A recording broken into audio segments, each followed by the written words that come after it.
come to the first part of section 8 in the wooden dummy.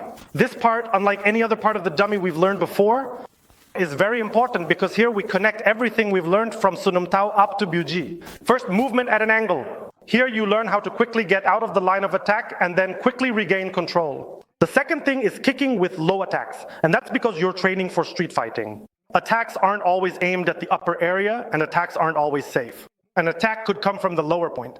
The third thing, and the most important, is how to regain your control in difficult situations. Meaning if your defense is broken or you get cornered, how do you quickly regain control of the situation? The last part, which I call the finishing blow, is when you decisively end the fight without giving your opponent a chance to respond. We can say that the 8th section is an integrative stage because the first and second sections on the dummy were taken from the basics of Sunam Tao, from the 3rd to the 4th. The movement dynamics are from Chamtiu. We also learned emergency principles from the 5th to the 7th, regaining the center line. Decisive attack. Today, in the 8th section, we will bring all of this together in an integrated section. That's why this is one of the most important parts you'll practice on the dummy. And its tactics are among the most dangerous you'll practice and start applying in real combat, so you'll find them extremely dangerous, extremely realistic. Let's see what we'll do together. I stand facing the dummy. My right hand is forward in a guard position like this. In the triangle stance, I switch my hands like this. A switching movement, just like I do in the first and second sections. So now my left is forward here with my right leg. I'll start to move forward with my leg and throw a low kick. Of course, I don't want you to be stiff or upright. You should be slightly bent so you have balance while training on the dummy.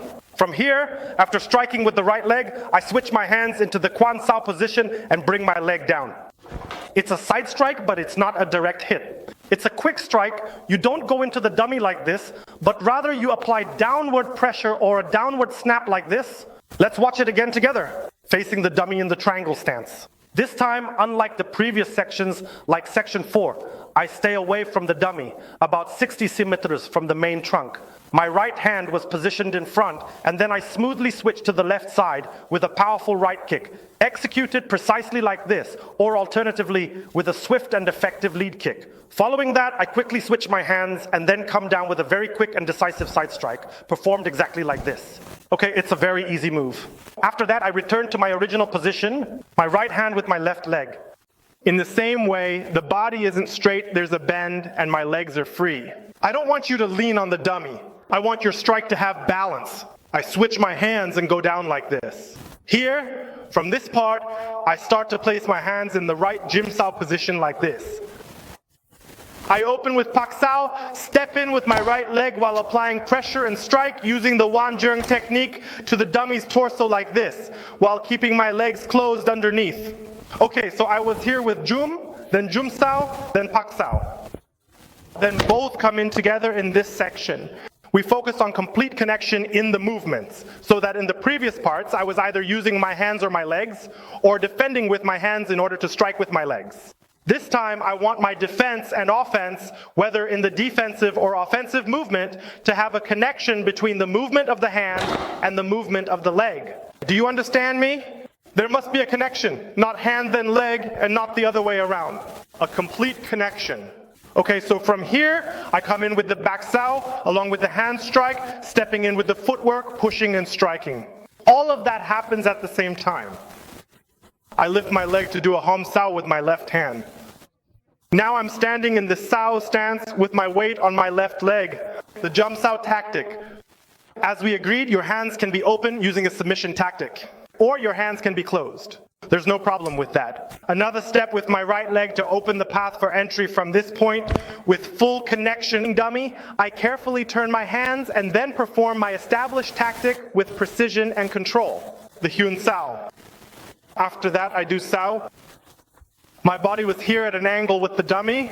I regain my position in the triangular stance with the technique of the Gat Sao, the trembling or shaking of the hand with the strike. Here in this part, I go down and come up.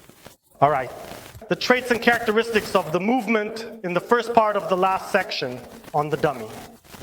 As I said, my movement involves complete connection, not an isolated or broken movement, but rather a continuous one. Standing with the dummy, as soon as I make the switch, I step in with my right leg like this. Pay attention, I want you to really focus on your breathing while performing each of the movements you do, so that your breathing is against gravity. And when I tell you that breathing is against gravity, that means, for example, I can't just do a hard or rigid movement with the dummy. So while I'm in the connected movement, as soon as I connect with the dummy, I'm inhaling. But in the movement before that, I had already inhaled. And I exhale as I make contact. No matter what kind of contact I'm making with the dummy, with any of the movements I perform. So the moment of solid impact is the moment when I exhale, not the other way around. Of course, my body is tense. My abdomen is tight. The energy point at my hara or dantian is where my skill in the movement comes from, by positioning my body or placing my body behind the defense, not facing it directly. Why? So this means that in a movement like this, my body can't be like this or like that. Where's the power here? There's no pivot point and no support point. But here with the center line, if I press harder, of course I'll break the dummy. If there's a person in front of me, I'll send him flying 5 or 6 meters. Why is that? Because I'm focusing very well. And my movement center line is behind the strike, not at an angle. This is very important. At this point, there's full center line connection. Breathing. As soon as I move my hands, there's a very strong momentum and balance in the strike. I don't want to feel unbalanced. I'm not throwing my back backward, and at the same time, I'm not leaning forward. This is my position.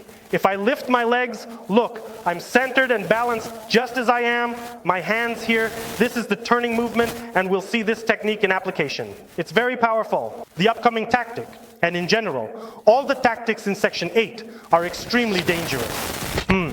The energy that was up high comes down and sweeps across the dummy's leg.